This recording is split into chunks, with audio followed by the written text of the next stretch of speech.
السلام علیکم ورحمۃ اللہ وبرکاتہ۔ کیسے ہیں بچوں آپ لوگ؟ جیسا کہ آپ کو معلوم ہے کہ ہماری مزیدار کہانیوں کا سلسلہ جاری ہے، اور اسی طرح سے ایک اور مزے کی کہانی جس میں ایک بڑا اچھا لیسن ہے، ہم وہ سنتے ہیں، اور آپ بتائیے گا کہ آپ کو وہ لیسن کیسا لگا اور اس پہ آپ کتنا عمل کریں گے۔ ٹھیک ہے، چلیں شروع کرتے ہیں۔ Let's start. پرانے زمانے میں ایک بادشاہ تھا۔ وہ خود تو رحم دل اور نیک مزاج تھا، لیکن اس کا بیٹا بہت بے رحم اور تلخ مزاج تھا، مطلب روٹ تھا، ہر کسی سے چڑ کے بات کرتا، ڈانٹ کے بات کرتا اور غصہ کرتا۔ تو وہ ہر وقت غصے میں نوکروں کو مارتا، پیٹتا اور ڈانٹتا رہتا تھا، ان کی انسلٹ کرتا رہتا تھا۔ یہ دیکھ کر بادشاہ کو بہت دکھ ہوتا۔ بادشاہ اسے بہت سمجھاتا تھا، لیکن اس پر ذرا اثر نہیں ہوتا تھا کہ بیٹا، اس کو سمجھاتا تھا کہ بیٹا اچھے اخلاق سے پیش آیا کرو، غلطی کسی سے بھی ہو جاتی ہے، ہر وقت کا غصہ، ہر وقت کا چڑچڑی اچھی بات نہیں ہوتی۔ تو کچھ عرصے بعد شہزادے کے ہاں لڑکا پیدا ہوا۔ اتفاق سے اسی وقت اس کے ایک خدمتگار کے گھر بھی بچہ پیدا ہوا۔ بادشاہ نے محل میں جا کر دونوں بچوں کو ایک پلنگ پر لٹا دیا اور شہزادے کو بلا کر کہا، تم ان میں سے اپنا لڑکا پہچان لو۔ شہزادے نے دونوں لڑکوں کو ایک جیسا دیکھا تو جواب دیا، میں تو نہیں پہچان سکتا کہ بھئی میرا والا بیٹا کون سا ہے۔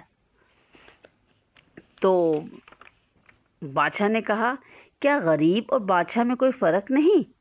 شہزادے نے کہا، مجھے تو کوئی فرق نظر نہیں آتا، دونوں بچے سیم لگ رہے ہیں۔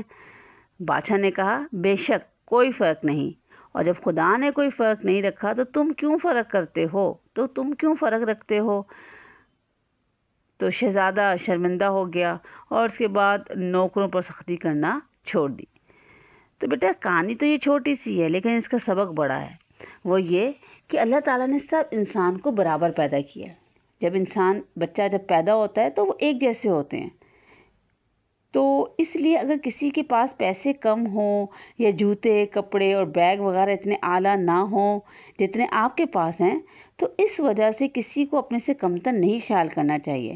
ہو سکتا ہے کہ اس کے پاس دوسری کوئی کوالٹی ایسی ہو کہ جو آپ کے پاس نہ ہو، اس کے پاس کوئی ایسا اسکل ہو جو آپ کے پاس نہ ہو۔ تو پیسے کو دیکھ کر یہ نہیں کہنا چاہیے کہ بھئی وہ بڑا ہائی فائی ہے اور ہم ایسے ہیں، نہیں۔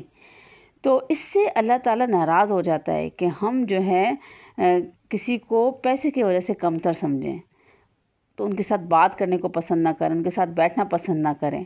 تو اس سے اللہ تعالیٰ ناراض ہوتا ہے اور پھر اپنی دی ہوئی نعمتیں واپس لے لیتا ہے۔ تو اللہ تعالیٰ قرآن مجید میں بھی فرماتے ہیں کہ اگر تمہیں نعمت دی جائے تو اس کا شکر ادا کرو، اور جتنا تم شکر ادا کرو گے تو اللہ تعالیٰ تمہیں اور زیادہ دے گا، اور اگر تم ناشکری کرو گے تو اللہ تعالیٰ پھر کیا ہے، اس پہ غرور کرو گے اور کسی کو حقیر سمجھو گے تو پھر اللہ تعالیٰ وہ تم سے نعمت لے لے گا۔ تو ایسے وقت سے ہمیں ڈرنا چاہیے۔ آپ کے پاس جو کچھ بھی ہے اس میں اللہ کا شکر ادا کریں، اس سے آپ دوسروں کی ہیلپ کریں، اور جس کے پاس نہیں ہے تو اس کو مت کمتر سمجھیں۔ ہو سکتا ہے کہ اس کے پاس کوئی اور اچھی کوالٹی ہو جو آپ کے پاس نہ ہو۔ تو تمام انسان جو ہیں آپس میں کیا ہیں، سب ایک جیسے ہیں، برابر ہوتے ہیں، سب برابر ہیں۔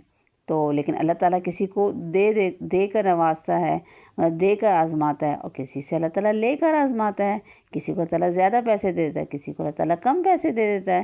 تو اٹس اوکے، ہمیں تو آخرت کی فکر کرنی چاہیے کہ آخرت میں ہمارے پاس کس کے پاس نیکیاں زیادہ ہوں گی، کیونکہ حقیقی مالدار، حدیث شریف کا مفہوم ہے، کیونکہ حقیقی مالدار وہ شخص ہے جس کے پاس قیامت کے روز نیکیاں زیادہ ہوں۔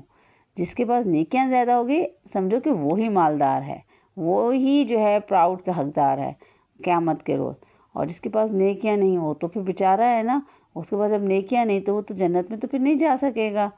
تو ہمیں آخرت کی فکر کرنی چاہیے، ہمیں اپنے اچھے اعمال پر فوکس کرنا چاہیے کہ ہمارے جب اچھے اعمال ہوں گے تو ہم دنیا میں بھی خوش ہوں گے، دوسرے لوگ بھی ہم سے ہیپی ہوں گے، اور اللہ تعالیٰ بھی ہم سے ہیپی ہوگا۔ تو امید ہے کہ آپ کو ہماری کہانی آج کی اچھی لگی ہوگی، اور آپ کو اس کہانی کا مقصد بھی سمجھ میں آیا ہوگا۔ ٹھیک ہے، تو پھر ہم ملیں گے ایک نئی کہانی کے ساتھ۔ اس وقت تک کے لیے السلام علیکم ورحمۃ اللہ۔